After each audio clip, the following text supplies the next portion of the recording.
As teorias da conspiração e questionamentos envolvendo a Mega Sena já estão por aí há bastante tempo, mas volta e meia ganha um certo fôlego.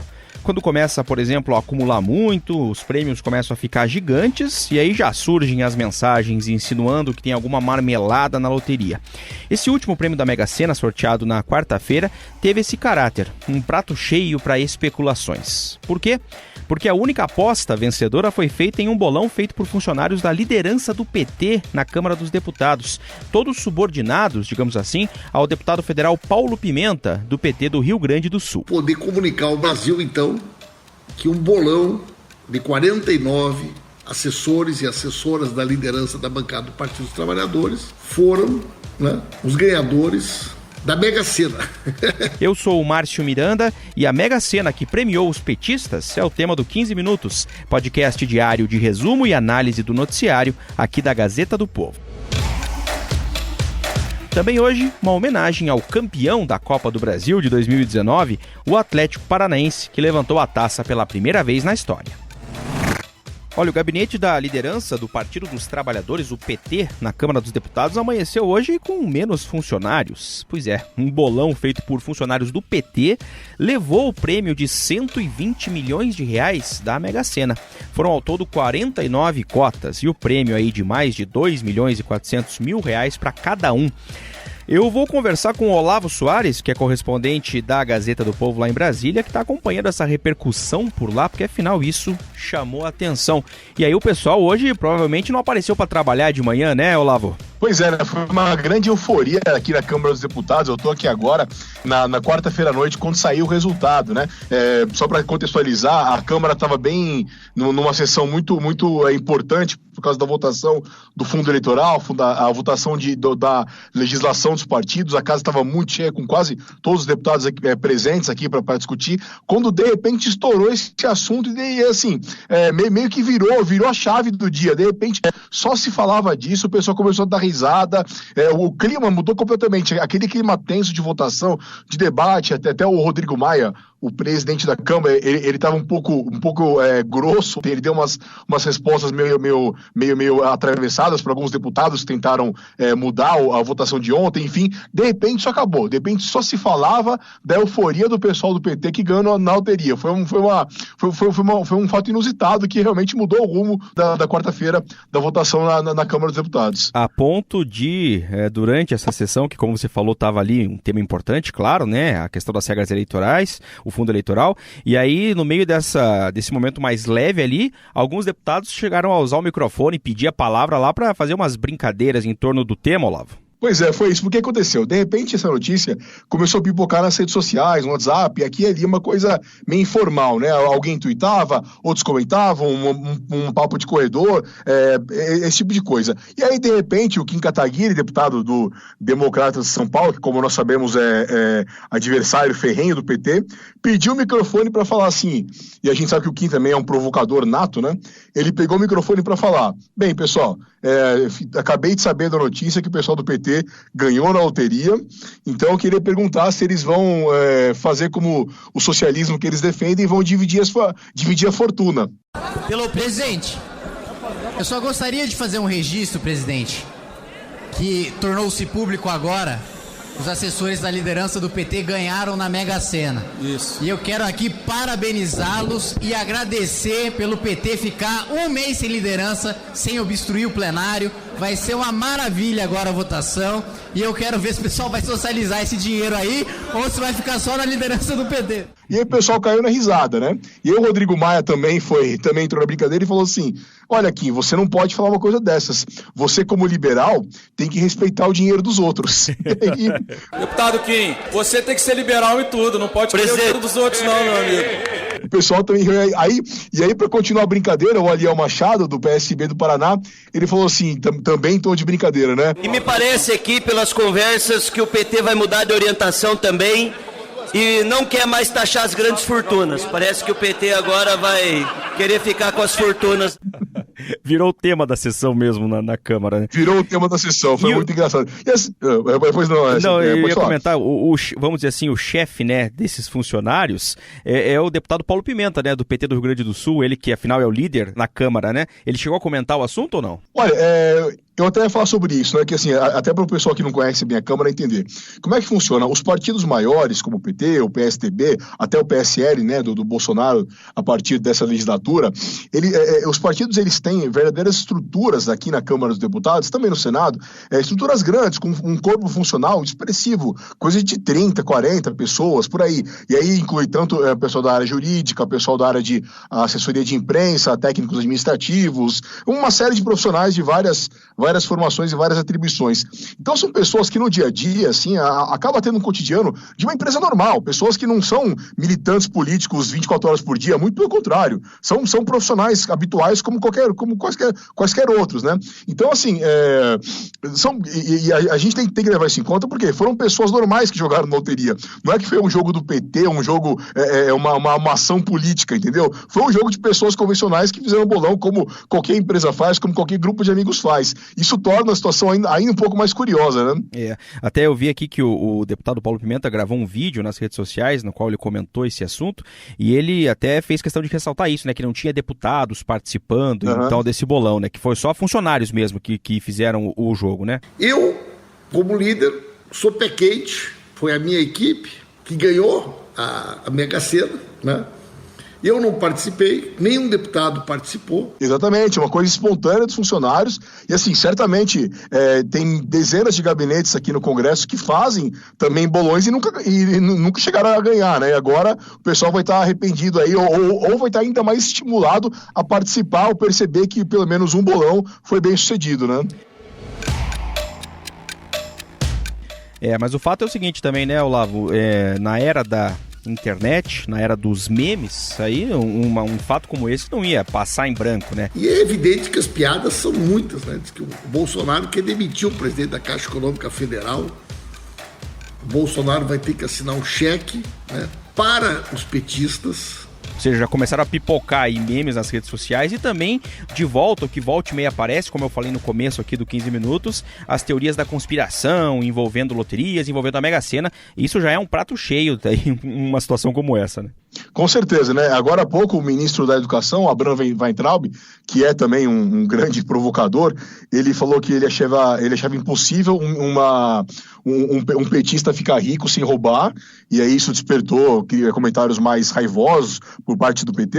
O deputado Paulão, deputado federal Paulão, do PT do Alagoas, disse que vai processar o ministro.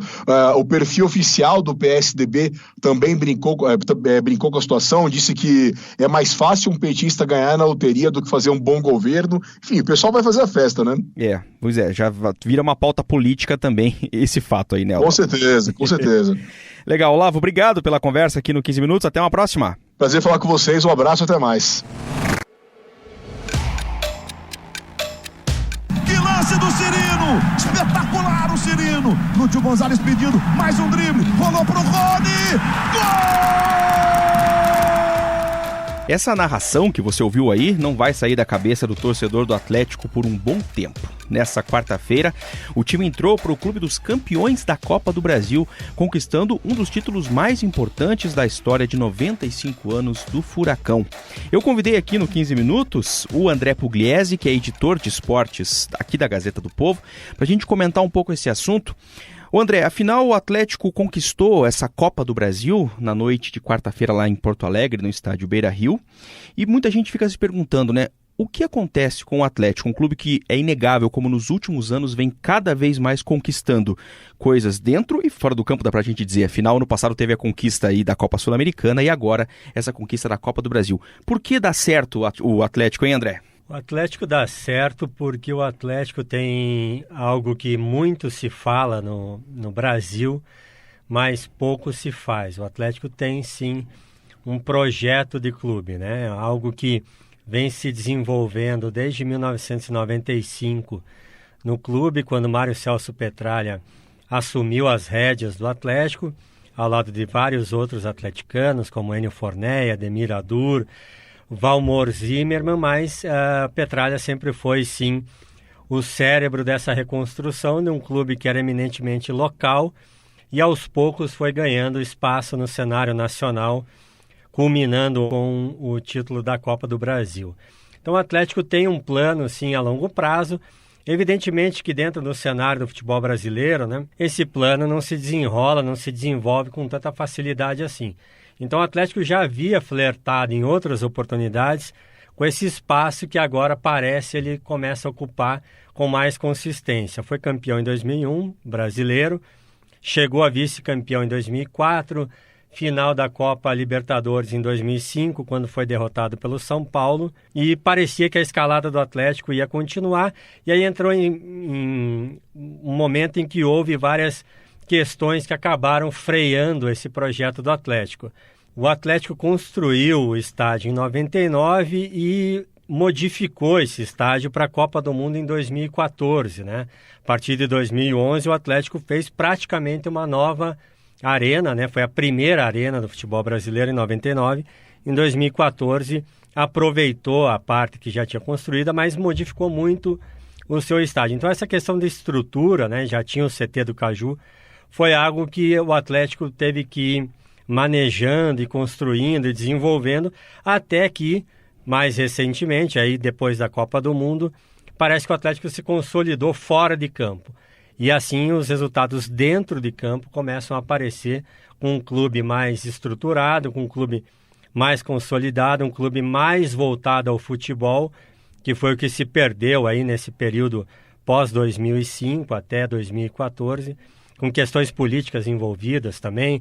Mário Celso Petralha se isolou no poder e então foi algo que atrapalhou esse percurso. Mas agora parece que com um clube com uma saúde financeira considerável, mesmo muito longe aí dos principais clubes do país, mas muito bem organizado, e para o bem ou para o mal tem uma pessoa que toca o clube, e então o Atlético finalmente começa a ocupar um estágio que vem se preparando já há muito tempo.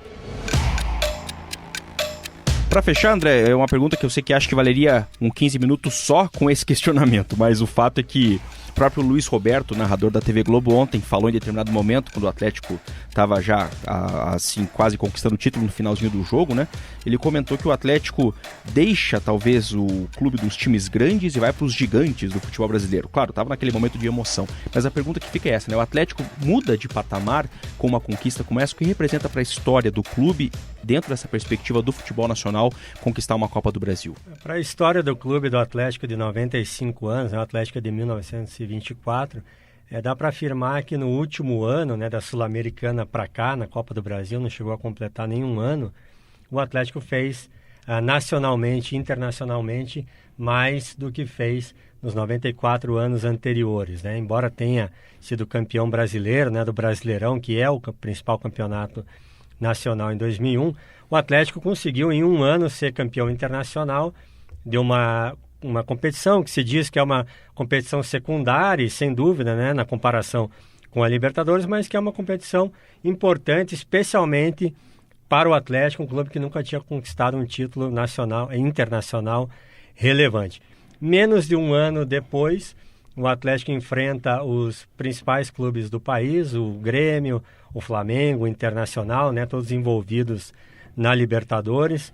O Flamengo e o Grêmio, aí, semifinalistas da Libertadores. O Atlético deixou esses três pelo caminho, deixou o Fortaleza também, e na final conseguiu uma vitória categórica aí sobre o Internacional. Essa questão de patamar é uma resposta delicada, porque justamente esse histórico que eu falei antes, né? É um grande, não é grande, quem é grande, o Botafogo ainda é grande, o Fluminense o Vasco enfim. O futebol tem esses altos e baixos, né? É um universo cíclico, né? Em alguns momentos o Cruzeiro há pouco tempo estava muito bem, bicampeão da Copa do Brasil, agora enfrenta aí uma crise financeira, né, muito complicada. Então você falar numa situação consolidada de definitivamente um clube grande ou não é um clube ainda emergente, é difícil. Mas não há dúvida que o Atlético está preparado sim para grandes conquistas, como conquistou há pouco, né? E que eventualmente podem surgir novamente. Aí, claro, entram muitas coisas em jogo, o futebol realmente nos surpreende, né? O Atlético estava ali contra o Grêmio numa situação até de quase desclassificação e agora é o campeão da Copa do Brasil.